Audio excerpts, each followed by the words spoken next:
이지배미 구독과 좋아요.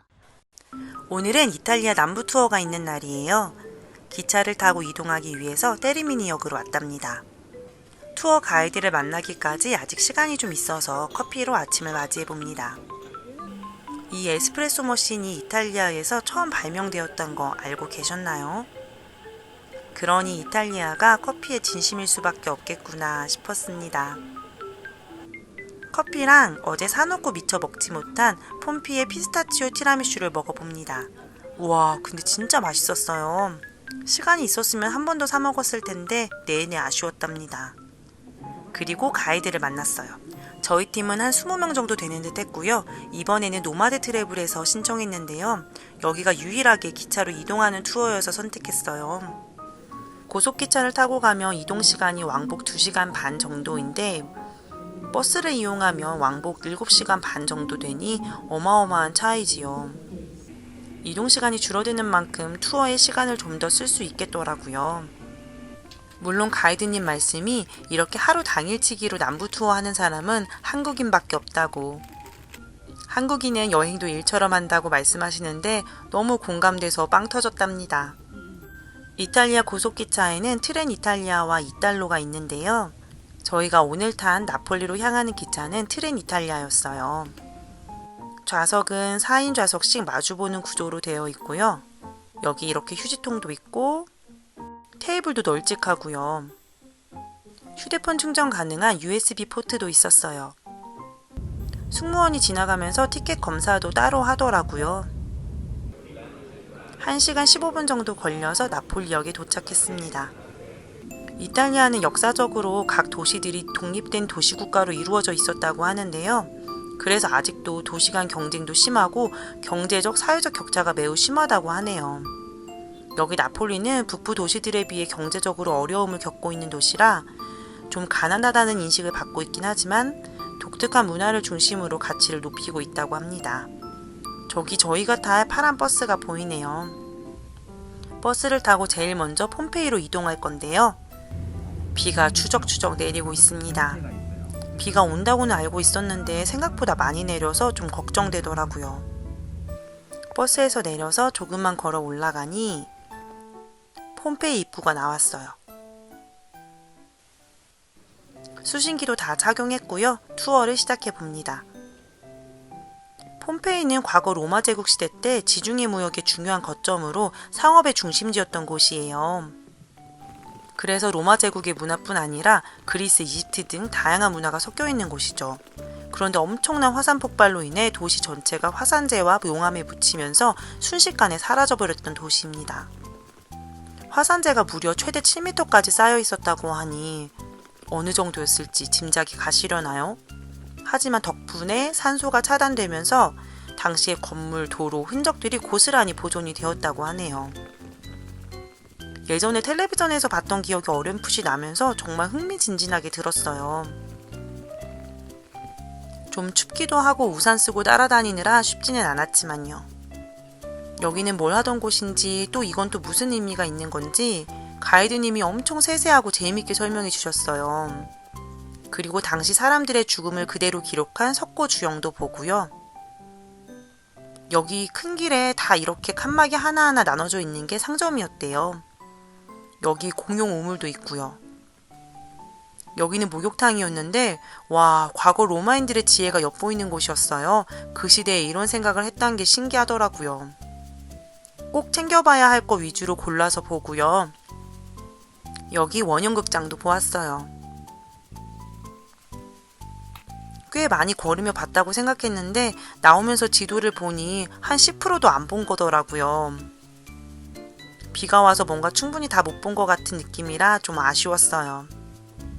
아, 폼페이를 다룬 영화 폼페이 최후의 날이라는 영화가 있다고 해서 돌아가면 꼭 봐야지 했는데 아직 못 봤네요. 자, 이제 다음 장소로 이동해 봅니다. 창문으로 보이는 지중해와 어우러진 해안마을의 모습이 너무 멋지더라고요. 그리고 여기가 사진 찍기 좋은 명당이라고 해서 잠시 정차합니다. 저기 보이는 마을이 소렌토예요. 기아 자동차 소렌토와는 스펠링도 다르고 전혀 상관이 없다고. 가이드님이 사진 완전 멋지게 찍어주셨어요. 이제 저희는 소렌토 시내로 들어가 봅니다. 여기서 점심 먹을 거예요. 가이드님이 가볼 만한 맛집 리스트 주셔서 그중 하나를 골랐어요. 그 전에 가이드님이 시장 구경하면서 쇼핑할 만한 거 소개해 주신다고 자유롭게 따라오라고 해서 가보기로 했습니다. 이탈리아는 가죽이 유명해서 가죽 상품이 많았고요. 특히 남부는 레몬이 또 유명해서 레몬으로 만든 식품들도 많았어요.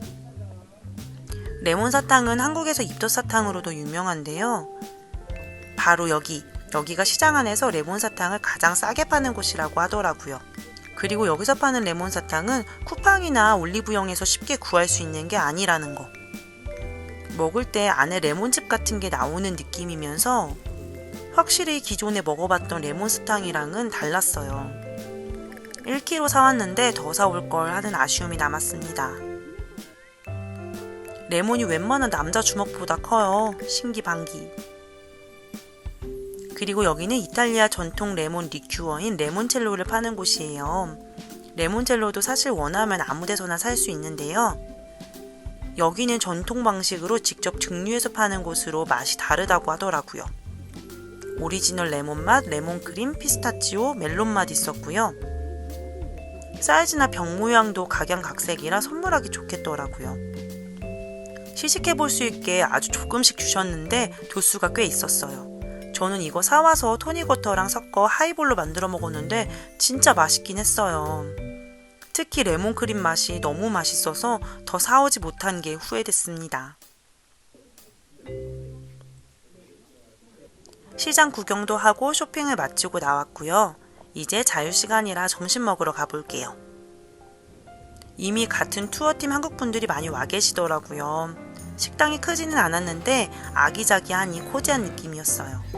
이번에도 스프리츠 하나 시켰는데 오렌지 껍질로 만들었다는 새로운 걸 시도해봤어요. 사진에선 오렌지빛이었는데 좀 달라 보이긴 했지만 맛은 그 화장품 같은 맛이 나면서 오렌지 향이 맞긴 하더라고요. 가이드님 추천 메뉴인 마르게리따 피자 시켰어요. 마르게리따가 이탈리아 왕비의 이름이었던 거 알고 계셨나요?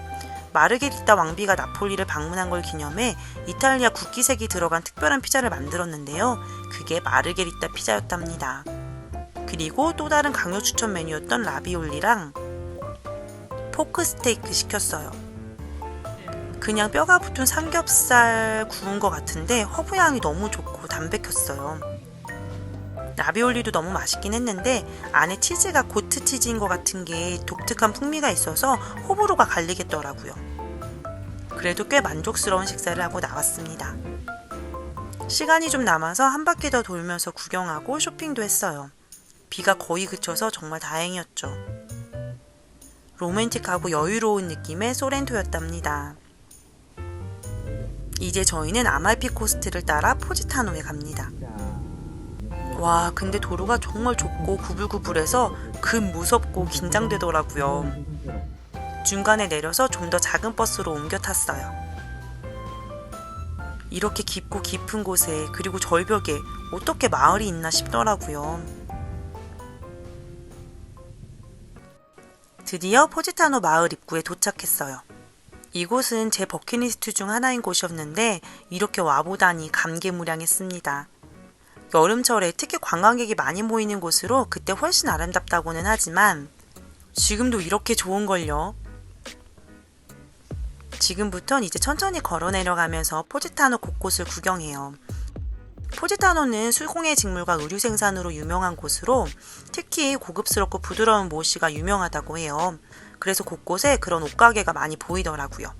포지타노의 산타마리아 순타 성당도 방문하고요.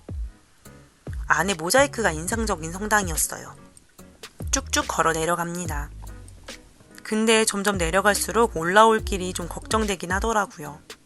하지만 길이 너무 예뻐서 걸음을 멈출 수가 없었어요. 결국 끝까지 내려왔어요. 여기 해변에서 보는 포지타노도 너무 멋있었어요.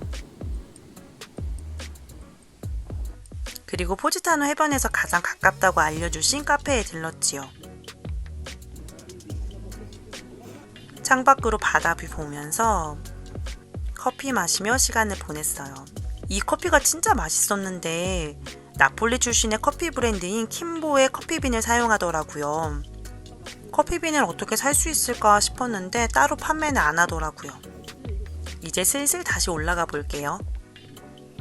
사진 찍고 구경하면서 올라가니 생각보다 그렇게 힘들게 느껴지진 않더라고요. 해가 점점 지고 있어서 석양과 어우러진 포지타노의 모습은 정말 아름다웠어요. 이 장면 하나로 이번 이탈리아 여행의 모든 가치가 담긴 느낌이었답니다. 이제 가이드님이 오기를 기다렸다가 버스 타고 중간에 내려서 야경 관람 포인트에 왔어요. 카메라에 야경이 잘 안 담기긴 했는데 이것 또한 너무 멋졌답니다. 이제 또 꾸불꾸불 도로를 지나서 다시 나폴리역으로 갈 거예요. 가는 동안 개인적으로 가이드님이 이런저런 질문에 답해 주시고요. 원래 모든 가이드들이 다 그런지는 모르지만 진짜 이번 여행에서 가이드를 다 잘 만난 것 같은 느낌이었어요. 나폴리역에 도착해서 아직 기차 시간이 좀 남아서 간단하게 맥도날드에서 저녁 먹을 거예요. 근데 이탈리아 맥도날드에서 주된 컬러로 초록색을 사용하는 게 신기하지 않나요? 처음 맥도날드가 이탈리아 진출할 때의 조건이었다고 하는데요. 이탈리아 고유한 음식 문화를 존중하며 건강한 느낌으로 브랜드 이미지를 바꿨다고 해요. 가이드님들 덕분에 이탈리아에 대한 흥미로운 많은 사실을 알게 되더라고요. 이제 저희는 다시 고속기차를 타고 로마로 갑니다. 당일치기로 남부 투어를 한다는 게 너무 짧고 아쉽긴 했지만 그래도 이렇게 잠깐 맛배기라도 이탈리아 남부를 느껴볼 수 있어서 너무 좋았어요. 그리고 무거운 짐 들고 장거리 이동을 하지 않아도 되는 것도 장점이라면 장점이었고요. 너무나 만족스러운 남부 투어였습니다.